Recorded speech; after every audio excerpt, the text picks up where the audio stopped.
impact of the teaching, impact of the teaching and learning process.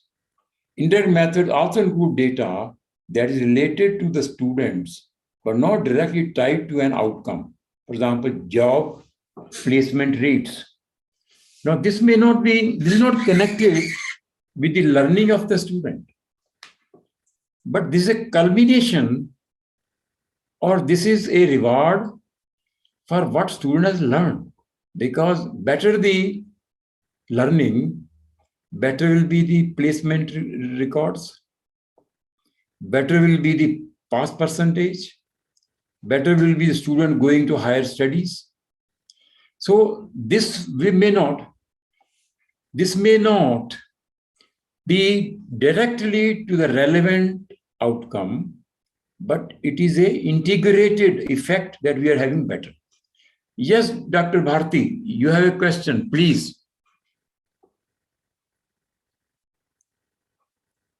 Dr. Bharti? So just a minute, let me ask her, give her the right to speak. Yes, please. Yes, Dr. Bharti, please unmute your... Can you unmute yourself, Dr. Bharti? Good evening, sir.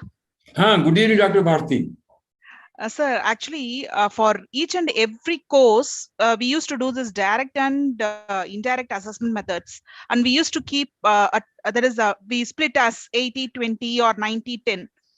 So normally in indirect assessment method for a course, we used to conduct an end course survey. Is there any other method by which we can access that this indirect method, assessment method is there for a course? Now see here, indirect methods are alumni, graduate exit surveys, departmental surveys, curriculum or syllabus analysis, alumni or student engagement surveys, how much students were attending the classes, how much their participation in their activities. So these are the indirect methods. Now, what you are saying is that supposing you want to assess the delivery of the course. Then course, it could be after one semester, it could be after one lecture. These are all the indicated mechanisms of getting the feedback of the students. Now, feedback would mean, for example, a teacher is very rough in the class. A student, unfortunately, cannot do anything. He all that he can do, he will start missing the classes. Now, if you take the feedback, then he gives back his perceptions and so on. Now, similarly, for the course content, similarly for the way we guide them. So these how it is to be done. Now, does this answer your question? Sir, still I'm not clear about it, sir. Repeat your question again. It's okay. Repeat your question. Actually, what I'm asking is that, for example, I'm handling a subject in a semester. So after let us say you are okay. I am handling engineering physics, sir. Right. So after completing that for the particular semester, usually we used to conduct an end course survey. So what they were able to grasp from that particular subject. So what you have understood from that particular course outcome. And that is the indirect assessment method normally we do for a subject. Right. What I'm asking is that, is there any other method of assessing? No, this is saying, no. Here you are not you take this here like, what are you trying to find out? Students' perceptions, students' feelings. This is what you're trying to find out, and students what they think about the course content. This is what you are finding out. Then we prepare a questionnaire. That questionnaire incorporates all the issues which you want to find out the response of the students. It could be for the course, it could be for the program. Fine, sir. So indirect method can be useful, and it's only for the please, I'm emphasizing, it's well known, they are not the good methods, but they're important methods. They are useful in program improvement. Let us say student feedback is these subject of no relevance. Students feel like that, but we are teaching them. So that feedback, we can't have any assessment for this except their perceptions, their what their feelings about that particular.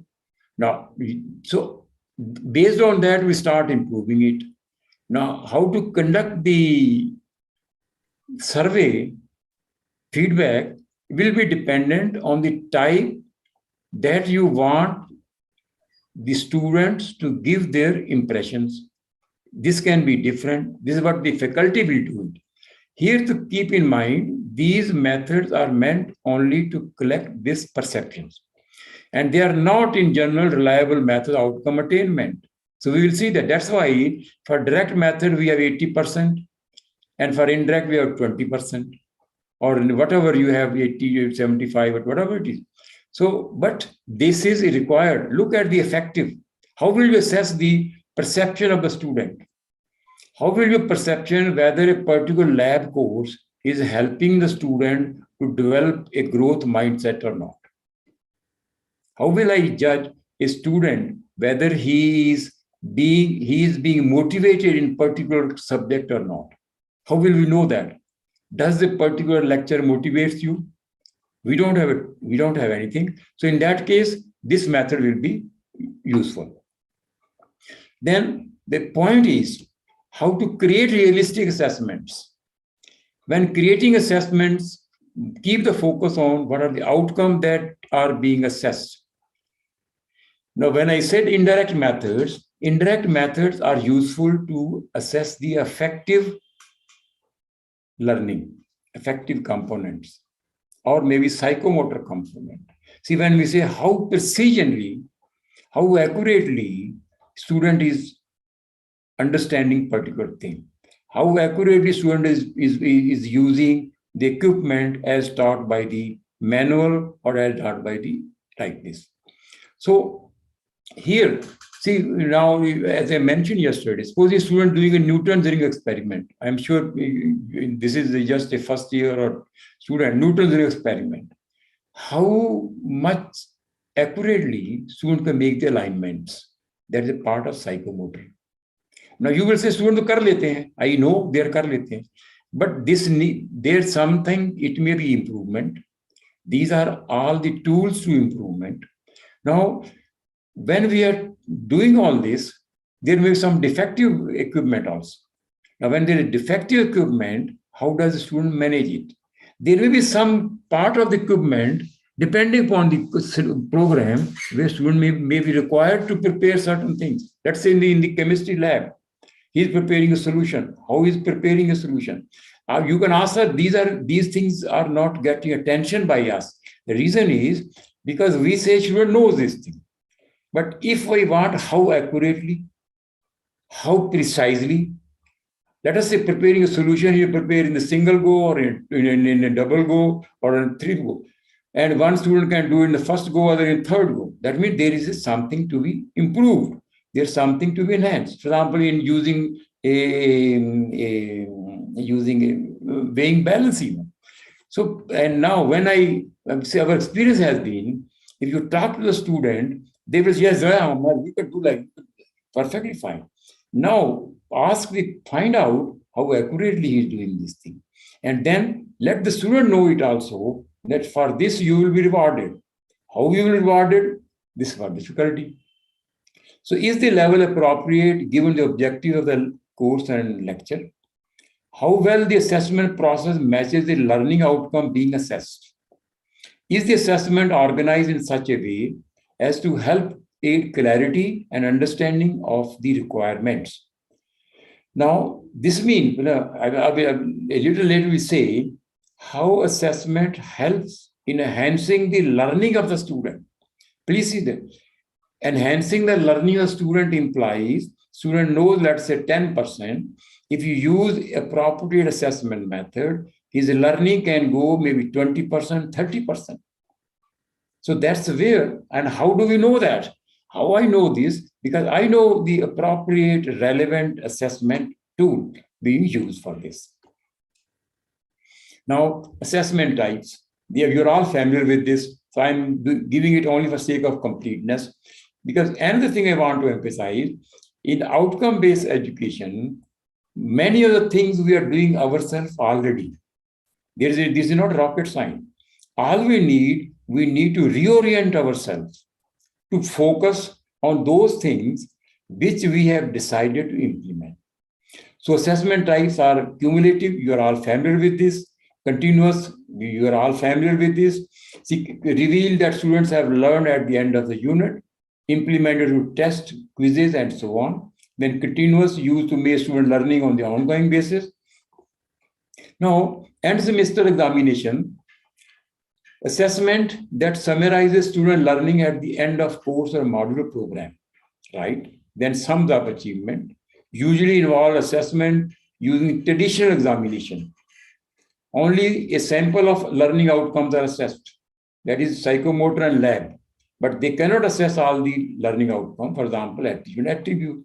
But then it grades, we give the examination grades, we are all familiar with this.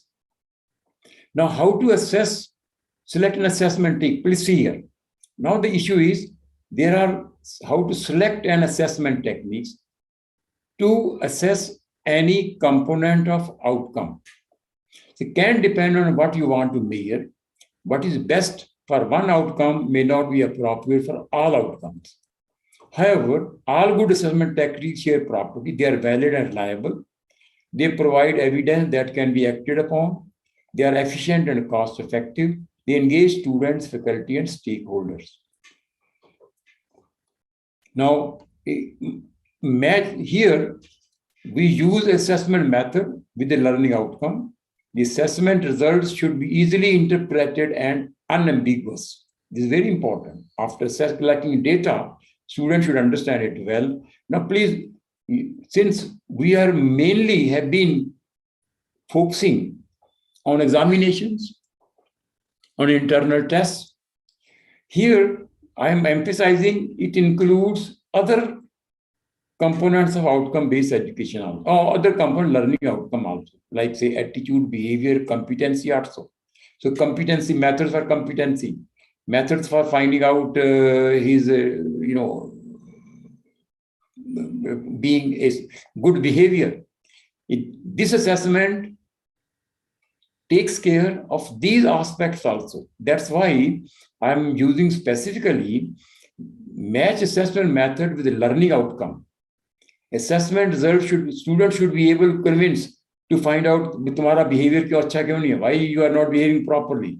Then say you behave nicely like this, your behavior is improved like this, it's improved because of this, you took it like this, and so on. Now, assessment is only reinforcing this. Data should not be difficult to collect or assess. Identify multiple methods of assessing each outcome, direct and indirect, qualitative and quantitative, passive and active, within different courses. Different courses will need different methods, different approaches. I understand your difficulties, dear participants. We are not following all this, but here we are looking at how to improve it, how to convince the student that you are good at problem solving. To improve in problem solving, you have to do this thing. Then I will have to assess that. What is the method for that? Then how to link the learning outcome with the assessment that we are using. That means this is a very important part of the outcome-based education. There need be an alignment between teaching methods, learning outcomes, and assessment criteria. We are teaching students. Now, for example, teaching them, let's say we want a student to develop entrepreneurial mindset. We can give a lecture. He will know, he will become aware of it. But will he show the demonstrate? Will he show the competency of being a person with entrepreneurial mindset? How do we ensure that? Take another example. Supposing we have teach them what are the good principles or good tenets of being let's say, team player. Now, he has to work in a team. What are the attributes of working? What are the attributes of an individual to work in a team? What are the attributes of an individual to become a leader? The purpose of education, these attributes are already natural talents within the student. The purpose of education is to ignite them. How will you ignite them? Let us say you help them to learn from failure. Learn from failure in the lab. He goes to the lab, he learns. That experiment has not been done first attempt, second attempt, he learns from here. Now, how will you assess this? How will you encourage the student? How will you motivate the student that you have improved? He will be happy if you tell him, I have assessed these parameters in the following way. He will feel motivated. So these things get emphasized when we use an appropriate assessment method to assess the appropriate learning or quality of the student. Traditional method doesn't give it to you. This will again. So here we say there is a need. We decide the intended learning outcome. We decide the teaching method. We decide the assessment criteria also. So correlation between teaching, learning outcomes, and assessment helps to make the overall learning experience, learning a student, more transparent and meaningful for the students. Please appreciate this. You remember when when we were discussing about the characteristics of a learning outcome, how to design the learning outcome? We were looking at the verbs. We were looking at the nouns. We were looking at the constraints. We were looking at the conditions. We were looking at how to assess that learning outcome. So the learning outcome will connect what kind of teaching method, what kind of outcome, what kind of assessment method. So we say learning and teaching activities, they are designed, which we do to achieve the intended learning outcomes, right? Then assessment method should be designed to assess the intended learning outcome. Want to assess the ethics? You can't assess with the examination. Now, please appreciate, I know this may be this may appear something wherein you can say, okay, we are doing all this. Yes, you have been doing it. No one says, no, you are not doing it. But are you doing in such a way that student abilities, competencies, and other things are enhancing? Now, we link the teaching learning activities, learning outcomes, and assessment. They are linked, as I mentioned here. So teaching learning activities, for example, lectures, tutorial, discussion, and laboratory work are good to assess. Are the teaching learning for, let's say, cognitive, like demonstrate learning outcomes. When we have the cognitive learning outcomes we want to assess is, then these methods are good. And the assessment tools, which many of us have been using it, are end of core examination, multiple choice question, essay, lab reports, practical assessment. But rubrics has been little, we have not been giving assessment, we have not been emphasizing it. But now with the new education policy and the implementation of outcome-based education, rubrics is also getting importance. Now, how will you assess group work and seminar? These teaching learning, they are useful for the integrative, for the effective learning outcomes, like say beliefs, ideas, and attitude. You have not been exposed to this, but then see, when a student is giving a seminar, when a teamwork is being done, we judge these things from that assessment method, from that assessment teaching learning. Then lab experiments, workshop, etc.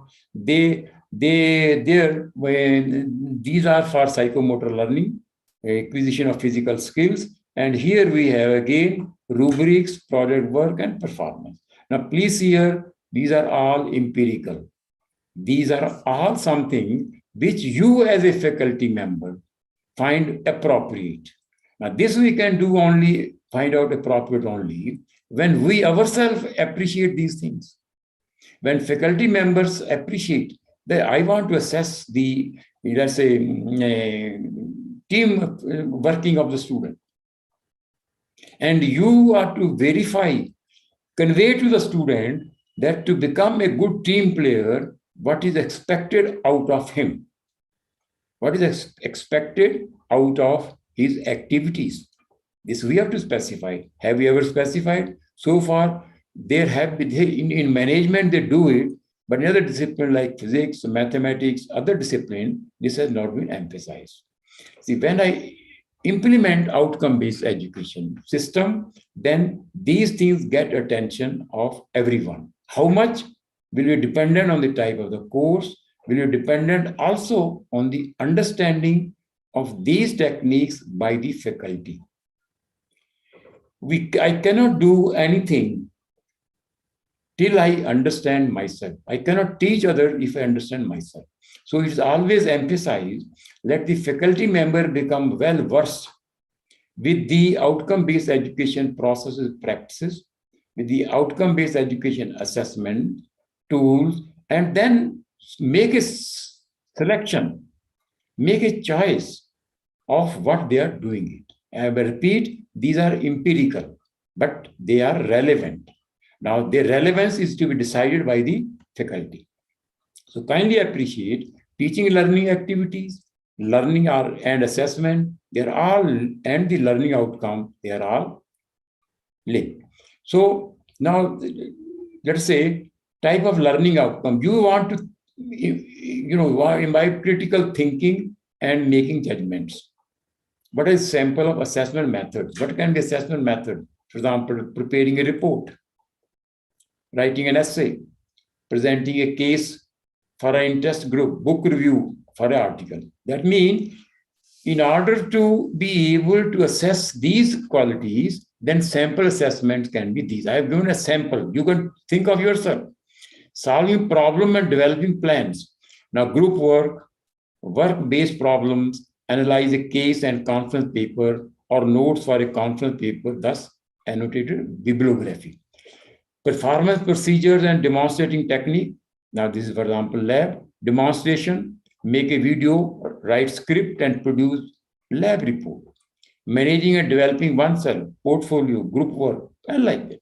Now, please see here, I could not have decided what method to use unless I understand myself, unless student knows that he has to work on this and let's say he has to solve a problem.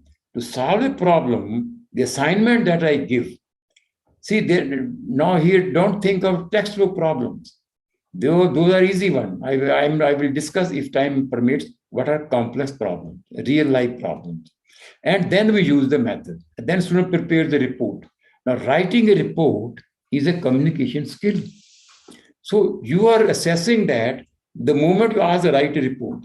Now, we are very weak in this. For example, when as a assessor or as chairman, we go to the NBA assessment and we are required to visit the labs also. I go and visit a lab, and in the chemistry lab, what they have a ready-made, manuals. You will also say, yes, we give a manual. But have you ever tried to find out, is it a useful thing? Is it helping the student learn things? You will appreciate that. How to present the data clearly is a learning. How to interpret the data? Why should student not interpret the data which is collecting from the class in his experiment? Now, when I go and ask the student, let's say computer lab, what are you doing? We are doing Fibonacci series. Is it experiment? Fibonacci series, the experiment means students should say what he is doing there, how he is doing there, what he is expecting out of that. He should be able to explain all these things. But student will say, right, I'm writing a program Fibonacci series. You know what is a learning when a student writes a program? You know what is a learning when a student prepares a, let's say, chemistry, in the chemistry lab, he does experiment. We are focusing on learnings. Please appreciate. Therefore, then once he has done it, then which method should be relevant to assess that? Because I want to encourage the student. I want to convey to the student, oh, you are good. Because when I assess this aspect of your learning, you are very good and he is motivated. I don't have to call a third party to teach my student motivation. He learned these things in the class itself, provided I use appropriate assessment methods. I involve the student in the learning process.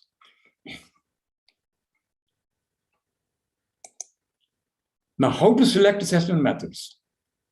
These are all sample, which I feel you can, these are very generalized things. Kindly decide yourself. Assessing and managing information, project and search engine. Example, getting relevant information from the search engine. Demonstrating knowledge and understanding, written examination, oral examination, essays, report, designing and creating performance, presentation, project and rubrics, communicating, written essays, and so on. Please see here, now we are discussing an outcome-based education, not specific to engineering. This outcome-based education is applicable across all disciplines, maybe history, physics, communication, music, and so on, right? So this is a general presentation which gives you an idea that if I have to assess, for example, performance of a student in music learning, how will I do that? I want to assess the student, how much he is good in graphical presentations. So this will depend upon the assignment. This will depend upon the assessment method. So assessment tools for COs and POs have to be decided. What are they? The assessment tool, there are direct tools. Now, COs are course outcomes, how to assess course outcomes. Then POs are integrated effect of all COs, how to assess POs. So tools for assessment of POs and COs may be same or different. Now, exit surveys and exit interviews, now these are for the more relevant for the programs. Here I'm using word P for program, C for course, and you can, this is just, give you an idea. You are all very good on all these things. So alumni surveys and interviews program, employer surveys program, job offers program, admission to graduate school program, then higher studies, then performance group and internship assignment, it applicable to both program and courses, assignments of, again, applicable to both. So these are some of the common assessment tools which are, they may be used for the course as well for the program and so on. So this will give you an idea of the assessment tools which are being used. Now assessing, now the challenge comes here. Assessing intangible or indefinable attributes and learnings. We are very good in what we have done up to this. Now the issue is learning. How will we assess the learning such as ethics, attitude, and motivation which students are imbibed during the duration course? Purpose of education is to motivate, to ignite the natural talents of the student. He has all these already natural built-in God-given gifts. Now the issue is, how can I enhance them? How can I motivate the student to become better and better? How I can imbibe higher thinking skills? So learning such as ethics, attitude, and motivation, leadership or reasoning, creativity, innovation, critical thinking, problem solving, and so on, music awareness, artwork appreciation. Now, these cannot be quantified. or measured by traditional methods such as examination. However, these can be imbibed and developed, as has been demonstrated by research in neurosciences. Remember, yesterday we saw brain is a muscle, and muscle can be developed. Muscle can be strengthened. Now, the moment I looking at the brain in this respect, then I start thinking, how can I increase the problem-solving skill of my student? How can I enhance the motivation of the student? Now, here you will appreciate how I can, let's say, imbibe the precision working of a tool in my students. Now, if you look at these, then we may have been doing as an offshoot of this, but we have not been focusing on this. Now, these learnings, they are the 21st learning skills also, as we saw on the first lecture. These are the skills which are also categorized as employability skills, 21st century skills, and human value skills. So these cannot be quantified by traditional methods. However, these can be imbibed and developed, as has been demonstrated in research in neurosciences, and these are the affective and psychomotor domain skills. These domains were not getting emphasized. So these are intangible. How do we assess them? So the assessing intangible or indefinable attribute, these are assessed by their characteristics or the features which help to define them as decided by the faculty.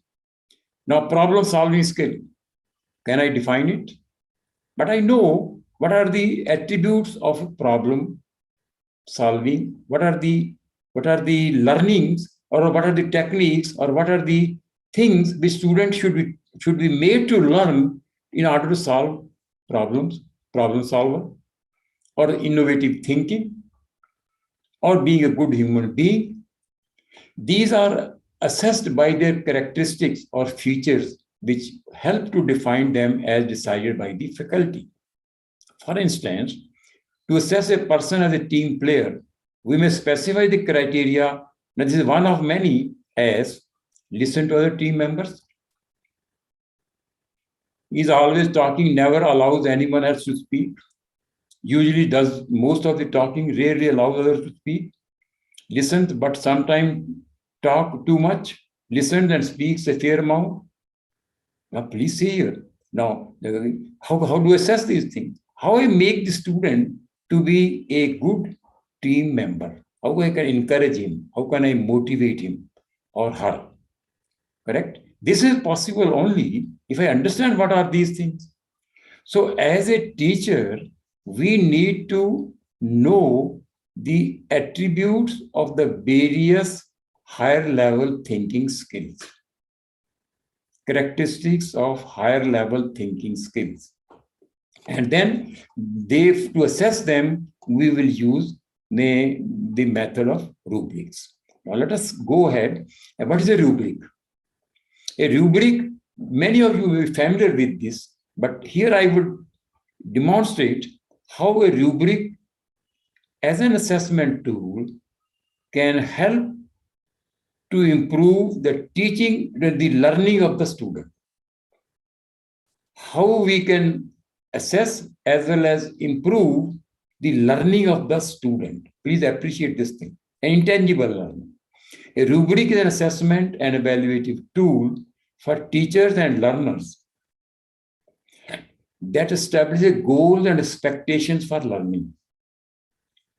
It establishes its standards, level, requirement, provide guidelines for teaching and learning, where to focus to improve the student learning, maybe even critical thinking, maybe even problem solving.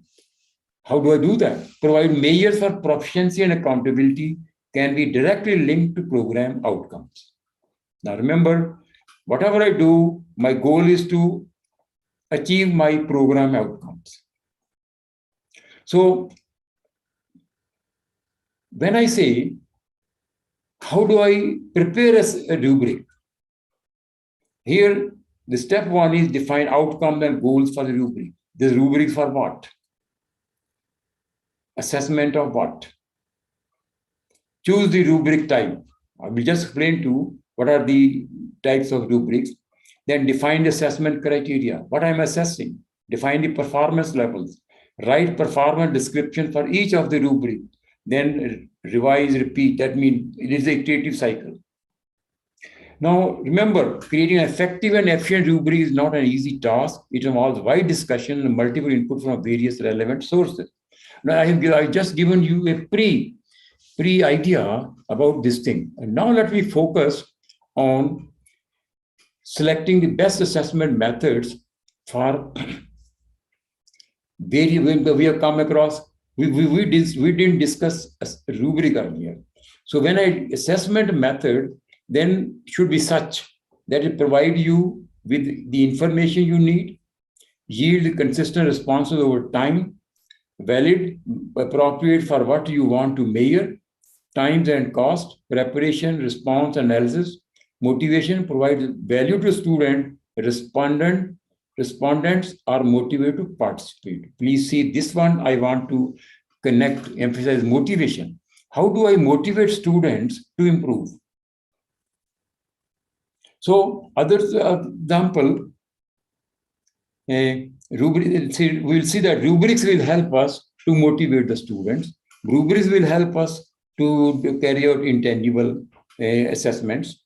So the outcomes of assessment process are many. We have carried out assessment process. So it improves student learning. It identifies student strengths and weaknesses. It helps us to review, assess, and improve the effectiveness of different teaching strategies. Review, assess, and improve the effectiveness of curricular programs. Improve teaching effectiveness. Provide useful administrative data that will expedite decision-making and communicate with the stakeholders. So the assessment may be by any method that you are doing. Of course, it should be relevant, provides us many ways of improving and making decisions. Now, the assessment process helps to achieve continuous improvement. How do you go in for continuous improvement? Now, step one, they define results to be measured. What do we want to measure? They identify data required and resources, from where data will come. Then review the existing assessment methods. What are the relevant existing methods? Define additional methods and measures. Improve, and then that's how the assessment process is. So assessment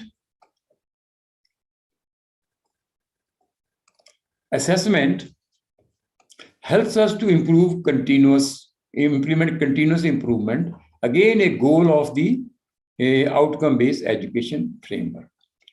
Then assessment, see, for each student, we identify sources of assessment data, collect assessment data, evaluate, then take actions. Then they take necessary action. Then we determine action needed and implement the action. So that's how assessment methods can do it. The question arises, then that means how do we proceed? We proceed with the program outcomes. Remember, program outcomes are our intended outcomes. We decided that. So identify the performance indicators, then identify assessment methods, then conduct assessments, collect and assemble data, compile and analyze data, then interpret the results, then identify needed improvements, implement improvements, and so on. So assessment is a very powerful process which helps us to implement continuous improvement in our teaching learning process. And this is what outcome-based education emphasizes. that continuous improvement is to be the goal of any educational pedagogy which one may be using to teach and train our students. Now, before I go and go to the rubrics, I just want to, see any question, please? The reason I am saying this thing, because in rubrics, I will give you rubrics, what is a rubric, how to design a rubric, and how the rubric helps in improving the learning of the student. Any question, please, before I take up that? Participants, kindly raise hands if you have any questions, please.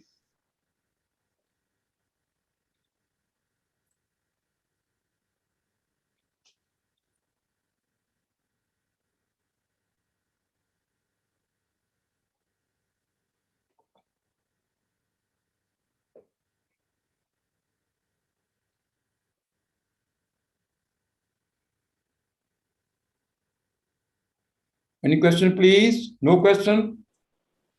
So far, no questions, Professor. You can proceed, please. Okay. Now, I have been emphasizing rubrics. Now, let us see what is a rubric. Rubric is a scoring guide used to evaluate the quality of student responses. In other words, it's a set of criteria for grading assignments. It's a grading for assessing the assignments. That there are two types of rubrics, the holistic rubric and analytic rubric. Holistic rubric and analytic rubric. Now, what is a holistic rubric? Holistic rubric consists of a single scale with all criteria to be included in the evaluation of a task or activity being considered together. It is subject matter. See, with the holistic rubric, the evaluator assigned a single score using on a 1 to 4 or 1 to 6 point scale based on overall judgment of the student. Now, see, just have a look on this. Supposing, normally what we do, we say student performance is good, he is sufficient or developing or needs, he's a good, better, best, right? This is what we say. And then, well, what is meant by good? What is meant by, let us say, first we'll give you an example. So I want to assess the term paper of a student. I can say he's good, it is sufficient or developing, and he needs improvement. And then I give a description of that. That is, when I say good, he is able to focus on the work. Sufficient, assessor is able to identify, please see here, good, which is supposed by relevant ideas. I give the reason, what is sufficient. Then I give the reason, what he is learning. That means he needs some effort or it's already completed. Then I say he needs nothing. That means I make this criteria and then explain it. In this case, what is good? What is sufficient is not indicated. It takes a holistic view of what the student is to do. Let it term paper. So a holistic rubric consists of a single scale with all criteria to be included in evaluation. With the holistic rubric, the evaluator assigned a single score, that like this here, like this, a 4, 3, 2, like this. And then for 4, there is only one criteria. For 3, it's only one criteria. So holistic rubric, well, when the focus on overall quality, proficiency, understanding of it. Now, that means the holistic rubrics, as we say, they give the idea of in totality what is expected from the student, what is being assessed, totality, all aspects. Now, what is good? It depends on what factors we don't specify. Overall good. Then another example, for example, could be, say we want to assess the overall understanding of the activity, say presentation, by a student without going in detailed aspect. This is a pure judgment of the assessor. Student is not aware of the details. Now what we say? We say if he is very good, then he gets the marks 80 to 90. If he is good, we get level like this. Now what is good? See, the reason I'm giving this illustration, most of the time we do these things. We do these things. But here, the assessment is in totality, and the student does not know where to focus to improve. Please appreciate these things. This is an assessment in totality, holistic, where we look at what student good, very good, excellent, and the assessor says or the evaluator says he is good, 80% marks, he is very good, 90% marks. But student has not got the idea. How can he go from good to very good? He doesn't know these things. So this is a rubrics which we are using at present. Please, I'm using at present, but it's very subjective. It depends upon what the assessor thinks. And student does not get any information as to the factors on which it has been evaluated. Then we look at, this makes general judgment of an assignment. It used only for minor assignments, provide summative feedback, that means collective feedback about overall student performance on a learning task. Now, the important component which we need to use and accredited agencies are encouraging to use, for example, NBA specifically emphasizes the use of rubrics, and I'm sure NAC will also start doing it, though they are not specifically discussing it. Analytic rubrics. So analytic rubric is like a matrix with elements. Now, matrix is like this. You see, this is a matrix, 2 by 2 matrix. The horizontal row, we use the performance of this, and the vertical or the columns criteria. Now come back here. Rubric is like a matrix with elements, performance criteria, performance levels, and performance descriptors. Now please see here, these issues student will know. Criteria is listed in the leftmost column. Performance level listed on the top row may be numeric, digit, or descriptive tags. Grid cell performance descriptors specify each criteria. When using analytic rubric, each of these criteria is scored individually. Now let me illustrate it further. Analytic rubric is a matrix. Traditionally, we on the horizontal, in the rows, we represent performance concerning about anything we want to measure. I'll give you more and more examples. And the column, the criteria. Let's say we can have criteria, normal is 4, 5, and our scales could be also 4, 5. Now, please see here, criteria 1. How do we describe criteria 1? That means criteria descriptor. Give a description of what is expected in criteria 1. Criteria 1 descriptor.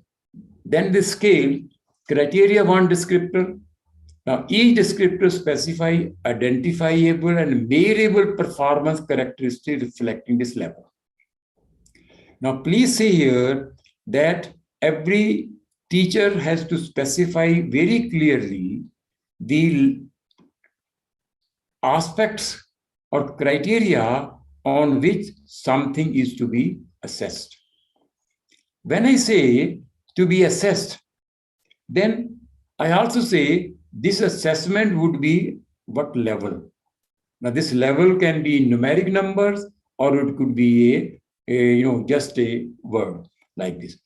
Just for example, if we look at this, we see if we look at this, here I say my performance will be, I have just given an example, advanced, proficient, developing, and need development. And my criteria 1, criteria 2, criteria 3, criteria 4. Now see here. See, I will, criteria 1 I will consider advanced is a description reflecting highest level of performance. Student performance. Now, then at this highest level of performance, he is good. Achievement of this. See, the English description remains same. Only degree goes on changing. Highest achievement of mastery, movement toward mastery, and beginning level. That means the performance I have indicated, let's say beginning, improving, improved, and very good. Similarly, criteria 2, criteria 3. And kindly, when I specify the performance, I'm conveying it to the student, I'm conveying it to the reader that what will be considered as the best, what will be considered as the better, what will be considered as good, and what will be considered as, let's say, not good. I hope I am clear here, because this is required. Then how do I do all this? How do I do this? All this. Now let's look at an example. Now we said performance criteria. How I will link it with the outcomes. Characteristic attribute that student work should exhibit about the assignment, task, or learning. That is, criteria are the specification by which to judge the quality of the task. They are performance attributes. Criteria should be related to the learning outcomes which are being assessed. Please appreciate this. Criteria which I have listed here, these refer to the learning outcome which are being assessed. For example, an oral presentation might be rated as for content, organization, delivery, and language. Now, the characteristics of good criteria are, the criteria should be measurable. We can look at it. Now recall, this is what we were looking at the program in the learning outcomes. They are essential and relevant. The different criteria are different. The criteria are different reasons. Phrased in precise and unambiguous language. Now, why I am writing this? Because student has to be conveyed. Student is not as mature as the faculty is. So we as teachers have to design the criteria, which criteria is addressing a learning outcome. I emphasize a criteria for assessing the, let's say, motivational characteristics, criteria for assessing the problem solving skill, criteria for assessing the innovative thinking. How will do that? I need to convey to a student that you will be assessed as a problem solver if you meet the following criteria. So specifying this becomes important. Now, how many criteria in a rubric? Most rubrics have 4 to 8 criteria, but it depends on your rubric. You have to design it. Please remember, it is the faculty which does it. It is the assessment tool. You may need more for a major comprehensive project and less for a simple, less detailed task. So how many criteria which I have indicated here are needed will be dependent on that. Now, performance levels are broadly defined as the extent to which you want to score the assessment outcomes. This can be grades, marks, or any other method that you see fit. Assign various performance levels to each of the criteria, usually 3 to 5, deciding how many levels you would want in a judgment, decision based on the learning outcome, assessment criteria, and the purpose of building the rubric. Please see here how detailed it is. Soon we'll know the performance level that we expect from them. Then the descriptor describe what is expected of student at each level of performance for each criteria. Describe observable and measurable behavior. Indicate a degree to which standards and requirements are met. A descriptor tells students more precisely what performance looks like at each level and how their work may be distinguished from the work of others for each criteria. Student will be more certain what is expected to reach each level of performance on the rubric if descriptors are provided. That means faculty provides the clue to the students as to the level of our assessment, and student will be aware beforehand that madam or sir is expecting this thing from me. Now, please see here. The moment student knows that he is going to be assessed on these parameters, he will start improving it. Now, let us see. Now, how to define the performance criteria? Now, by thinking about the learning outcome the student to be assessed. How do you performance criteria? This is assessment too. Sorry. By thinking about the learning outcomes, by thinking about the learning outcome student to be assessed. For example, ask, what do you want student to learn from the task? How will student demonstrate that they have learned? What knowledge, skills, and behaviors are required for the assignment? What steps are required for the task to be completed? What are the characteristics of the final assignment that the student will be demonstrating? And choose criteria that reflects your instructional priorities and focus student attention on specific elements of the assignments. Then, see, when I say design of descriptors, see how I define the descriptors. Use similar language and consistent wording in each descriptor across the scale. Up now, only the degree to which the standard is met should vary. Now, this is a tip which I am sharing it with you. Supposing we have a criteria knowledge of subject matter. You want to assess knowledge of subject matter. Now, it can be excellent, it can be very good, it can be good, it can be poor. What do you mean by very good? What do you mean by excellent? Now, when I say excellent, that means students show proficient understanding of the subject matter, proficient. Very good, shows adequate understanding of the subject matter. Good, shows basic understanding of subject matter. Poor, doesn't show adequate understanding of subject matter. Now, please see that performance has been specified. So if the student wants to say, I should be proficient, he will work hard. If a student is at their level say good, and he wants to become very good, he will say adequate. Now the issue is, what is adequate? Again, teacher has to explain it to the student. So the application of the knowledge. So we can have the descriptor as applied relevant information to arrive at successful results. Applied, then satisfactory result, then failed to arrive at result. Everything remains same, the degree goes on changing. And now how we decide this thing? To prepare a rubric for anything, we need a team working by 3-4 or 2-3 teachers sitting together, applying their mind. It is like preparing the learning outcome.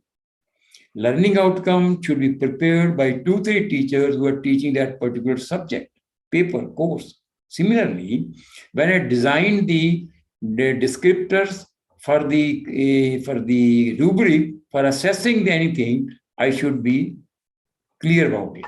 Now let me give you an illustration. Rubric for a team player. Now say we want to assess how much the student has fulfilled his or her role. And suppose a team of 4 students has been assigned a project.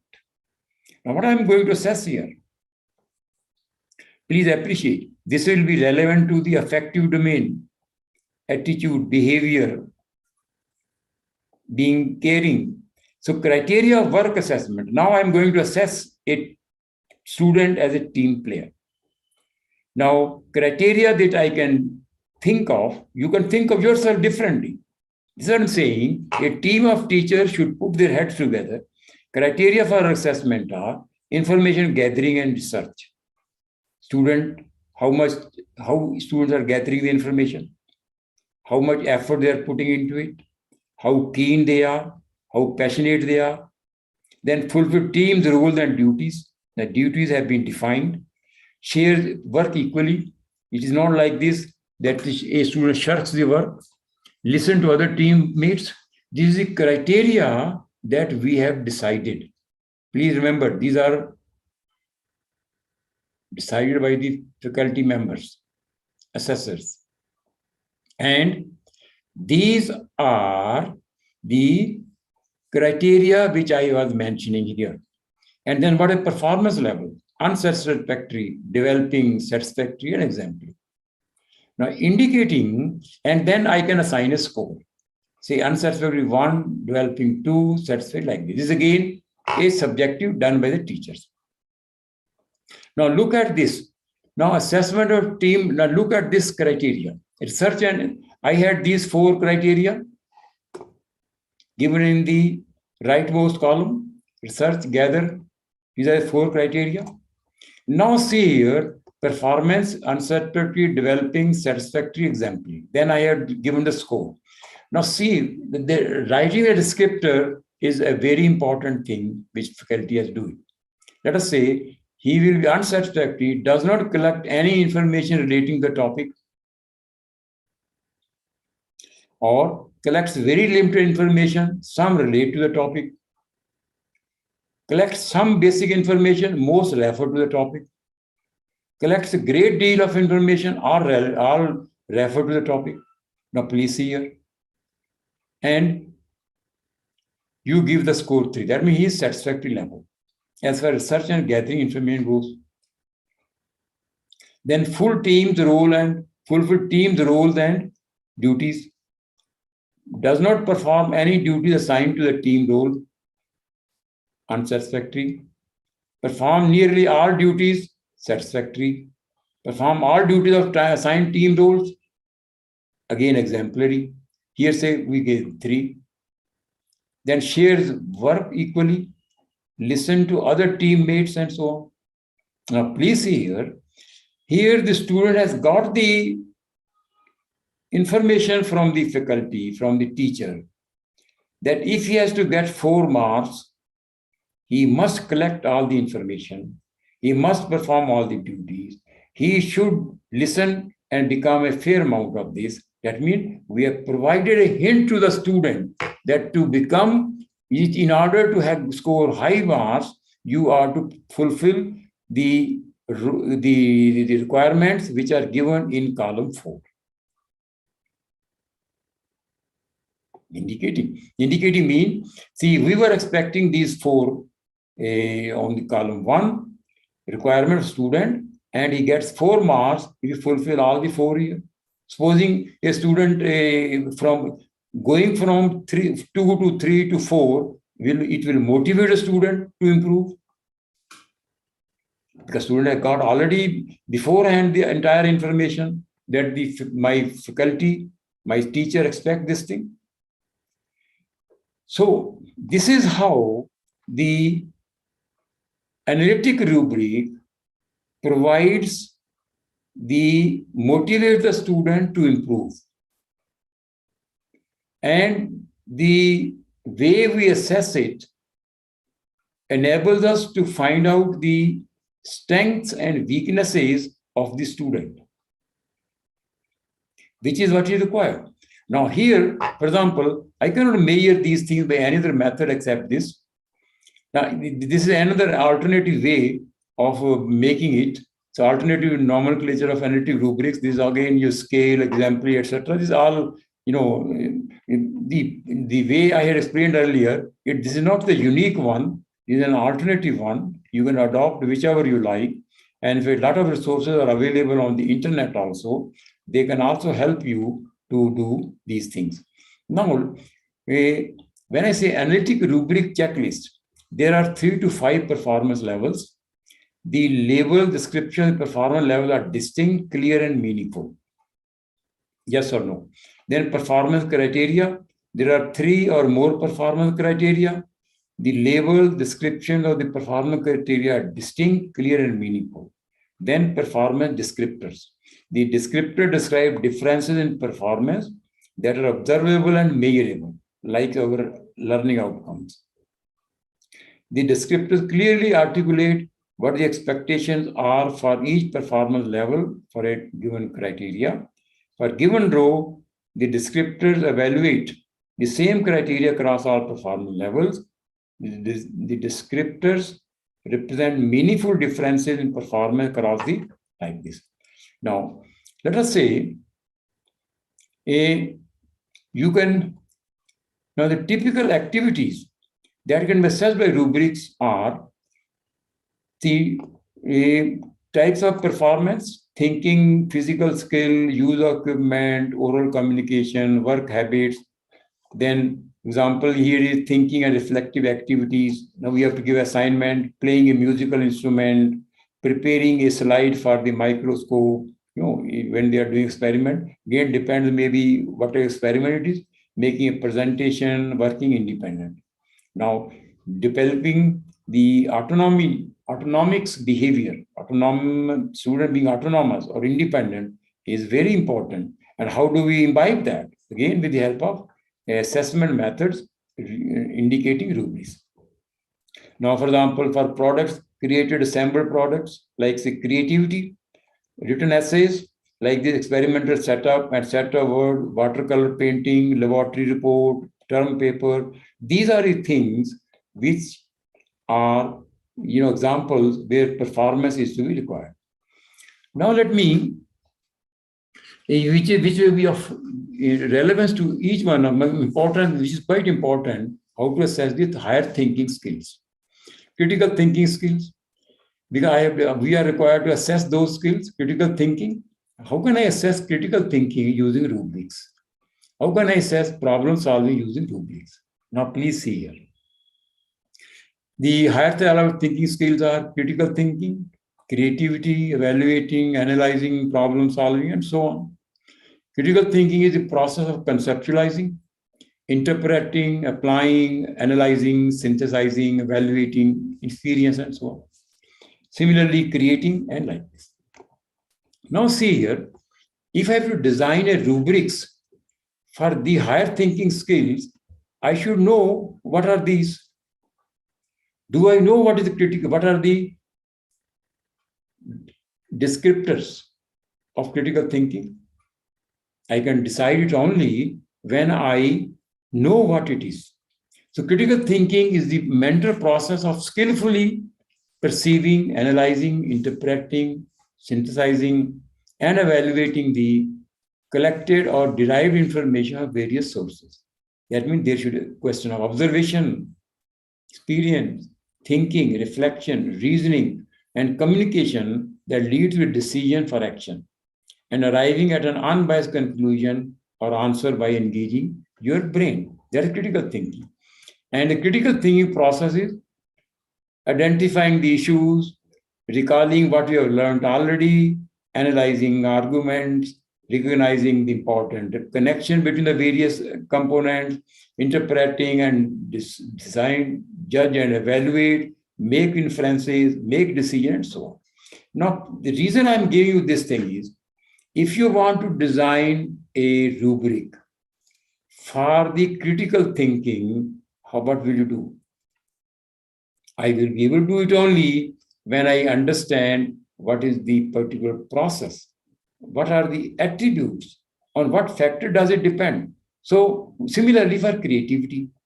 Creativity is a mental or intellectual process of generating new ideas or concepts, developing new association between existing ideas, interpreting existing ideas and concepts.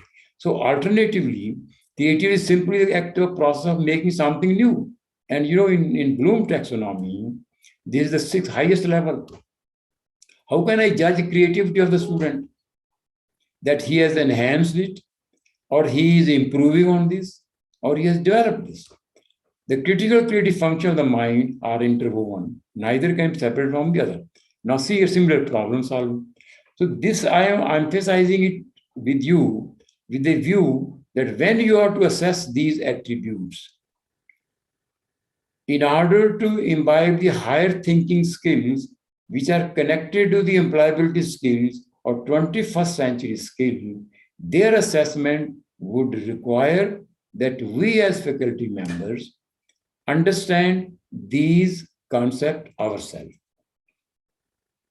Having understood these things, we start applying them.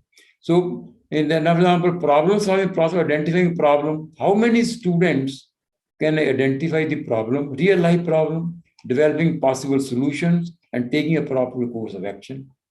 How we are imbibing in the students, how we are assessing it in this thing. So these issues should be understood properly by the faculty and then assessed with the help of analytical rubrics.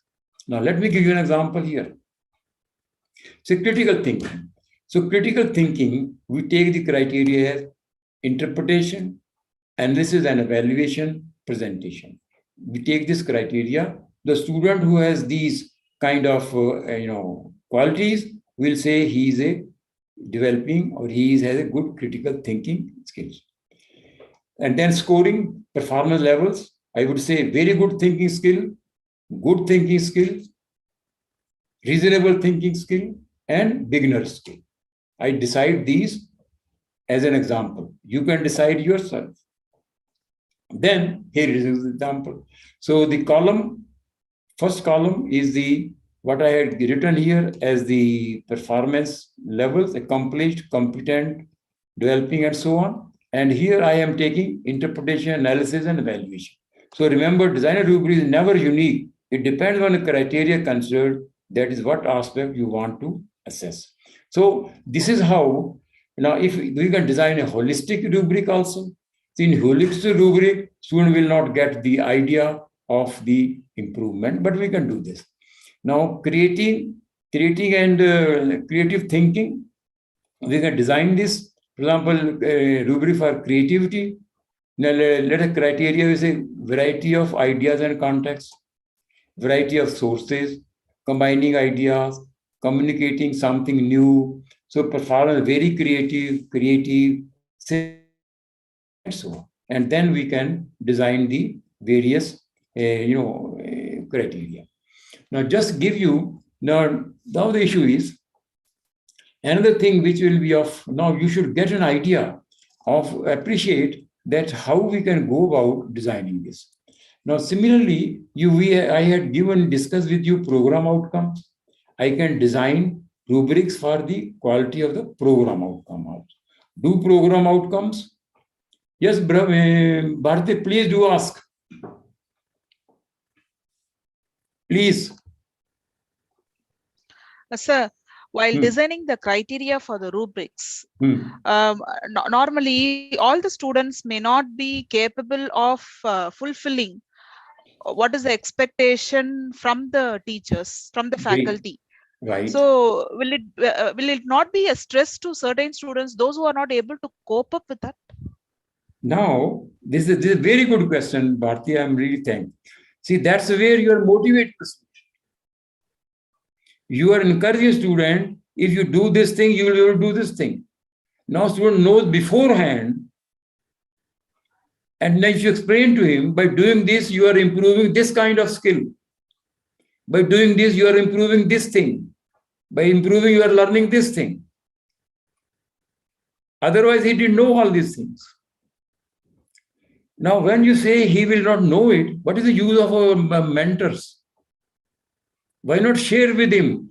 And you prepare your rubrics, keeping in mind the level of the students. Now, when I'm saying problem-solving skill, then there are, let's say, 4 or 5 criteria which helps us to develop the habit or develop the quality of problem-solving a student. Now, student will know beforehand, so he doesn't know anything, but he will start looking at it. He will start going, you say, for this purpose, go and look at the net. Go and read this. So now you are facilitator. You are encouraging the student to learn these things by himself or herself, and that leads to improvement. And once the student knows, okay, this rubrics is giving me the guidelines of what to do, and then madam or sir will assess me on these lines, he will work on this. Experience shows when the student knows these things. Now, for example, you take example, if you say these are the subject which you will be assessed in the examination, he will go and read all of that. Similarly here, the rubrics provides a guideline to the student, what to do, how to improve, how to go on and learn new things. Yes, please.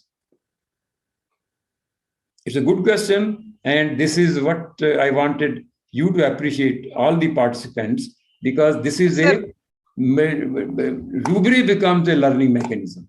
Now, what kind of rubric you prepare? You're in your hand. You prepare a simple rubric. No one stops you.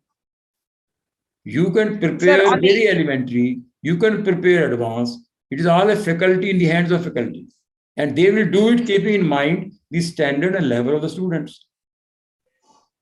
Please. Sir, on the other hand, if the students they have more creative thinking, and they have ability to do more, the imagination is more.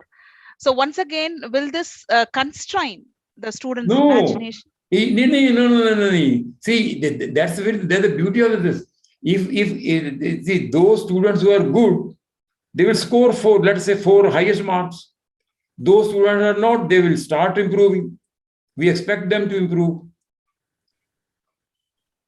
Yes, yes, sir.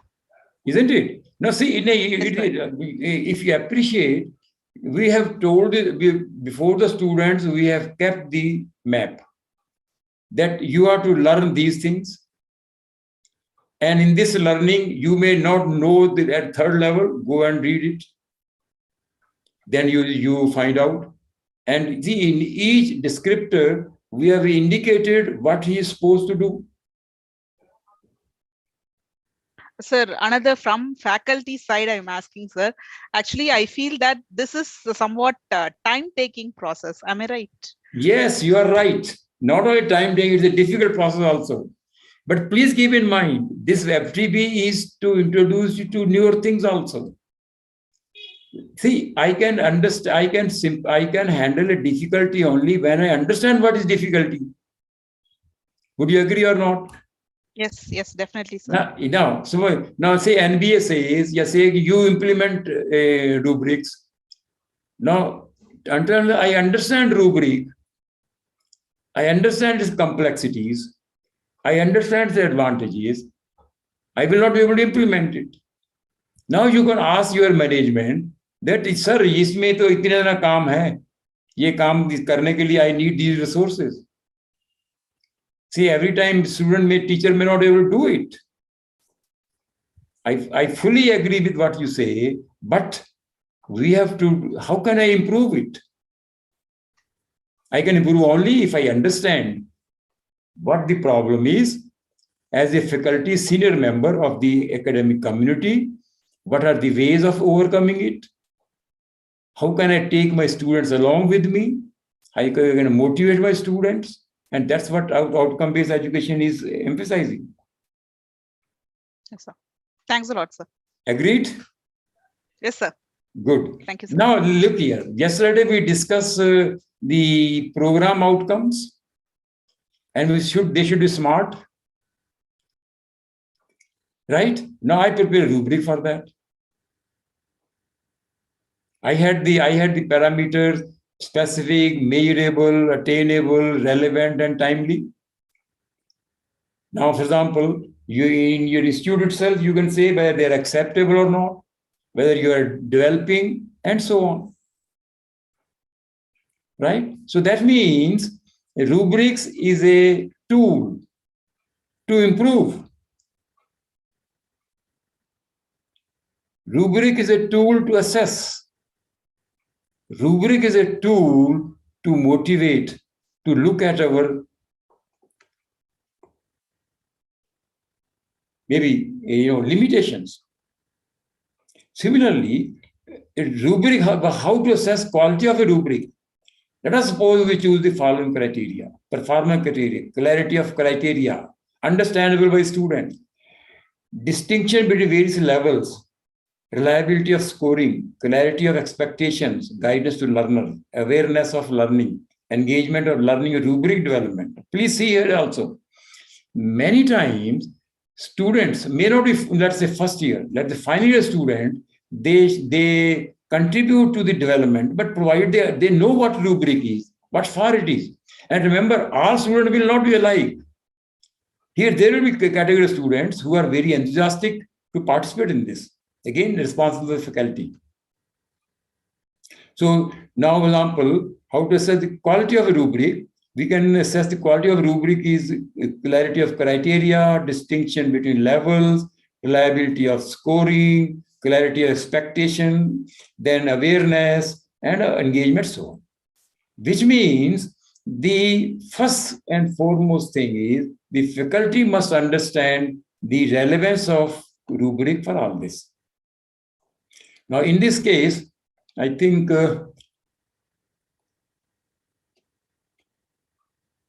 now rubrics help us to engage students and improve learning. Hand out the grading rubric to the student. Now, please remember, I don't expect it will be the first student, it's a mature student. As a faculty member, you are able to decide in a class of, let us say, 60, there may be 5-10 students who are interested to understand all these things. But this is possible only when the faculty does it and then conveys it with the students. Otherwise, they will not be able. Hand out the grading rubric with assignment to student. So will you know expectation how they will be graded. Use the rubric for grading student work and return the rubric with the grading on it. Develop a rubric with your students for an assignment or group project.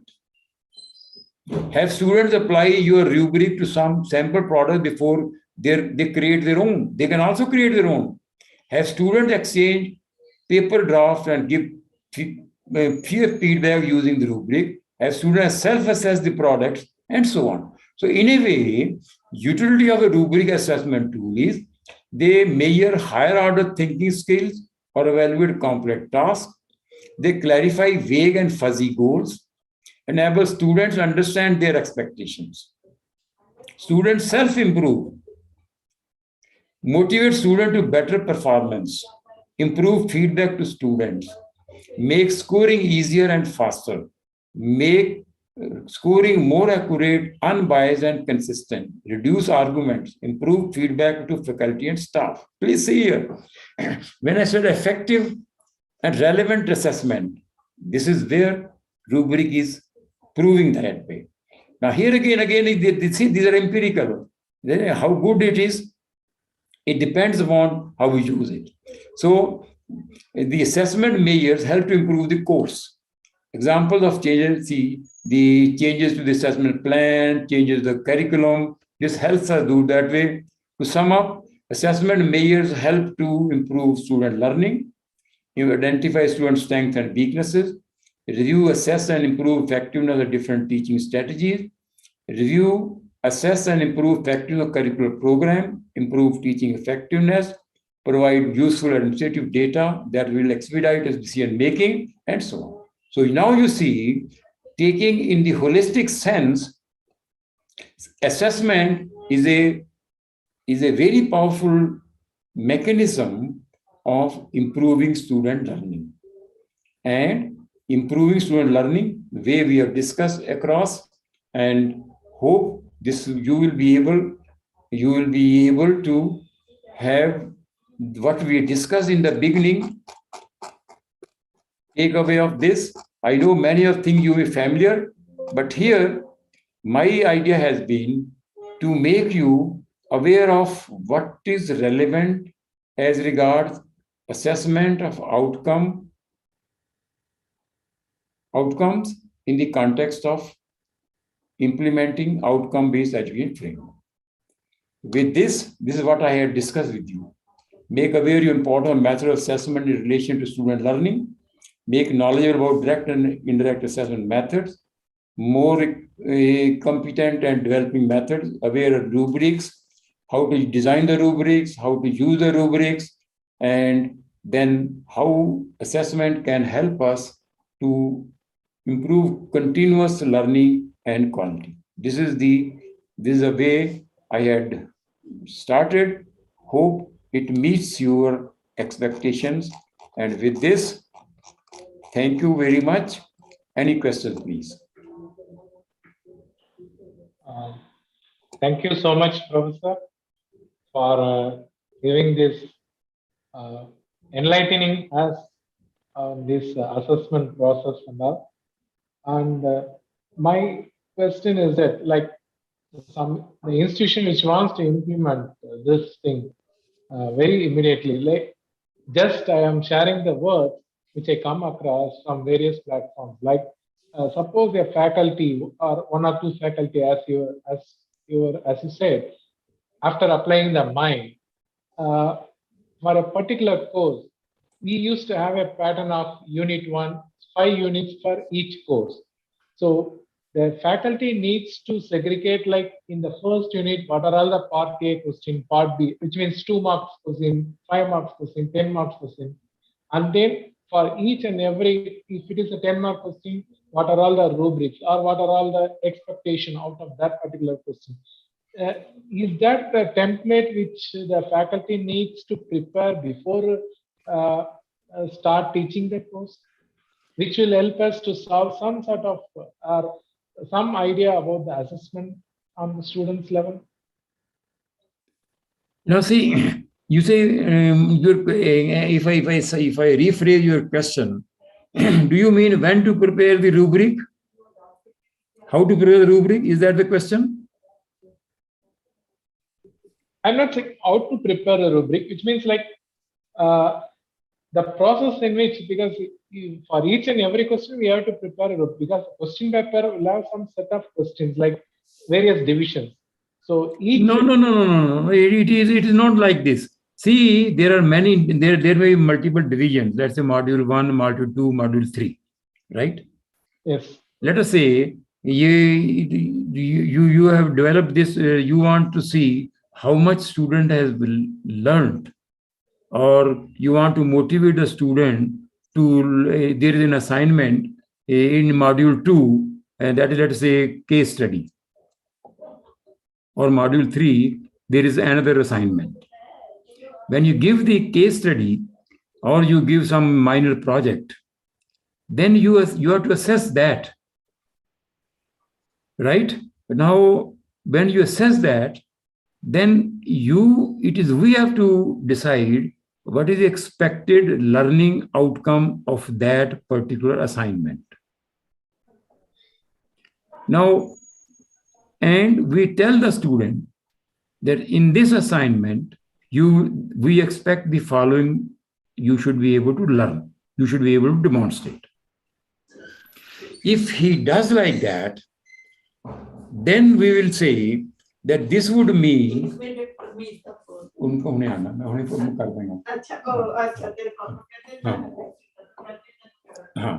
So sorry, there was my wife had come. So now I repeat it. Supposing you have a second module, you have given assignment. The assignment is a case study. Now, in case study, what do you expect students to learn? Now, the learning, how you will assess. Now, then you decide the criteria and give it to the student. Rubric doesn't have to be for every module. Rubric have to be for the assignments. Because through assignments, or maybe minor project, but a project is also assignment, you are trying to imbibe and inculcate in the student certain learnings. And he has to demonstrate that. Now, the mechanism of demonstrating that will be through the process of rubric. Now, there are other ways also of doing it. But the benefit of doing rubric is that student knows beforehand what is expected out of him in that particular assignment.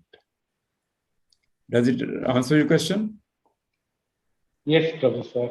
Hmm. And I have got a couple of questions like, is there any specific benchmark tool you can suggest for OBE implementation? Benchmark in what sense? Open source tools. Hmm? Open source tools available to No, write yes, this there are LMS available. In fact, people are developing software, ERP for implementing outcome-based education. There are available, and maybe I will, if you wish, I will send you a reference also. Sure, Professor.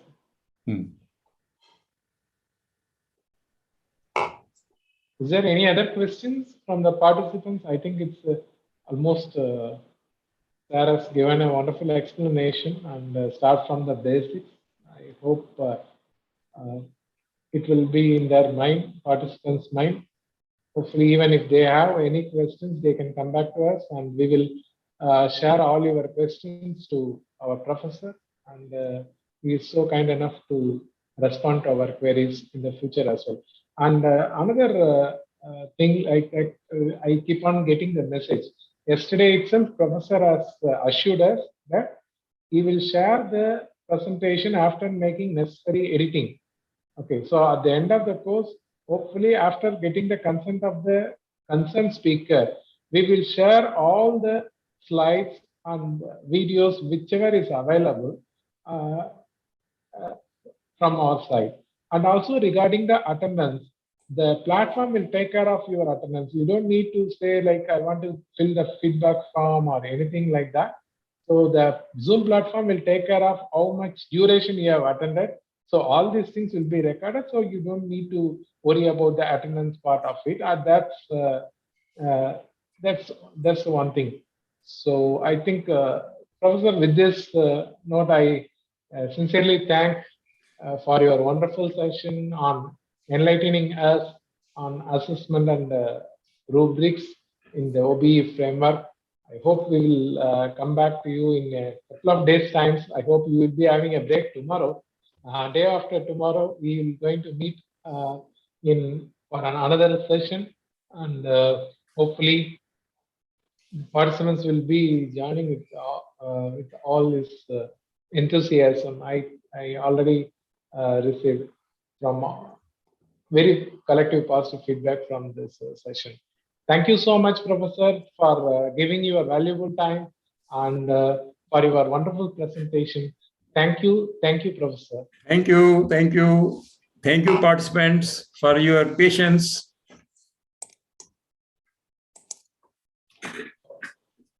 I will end the session now. Thank you so much.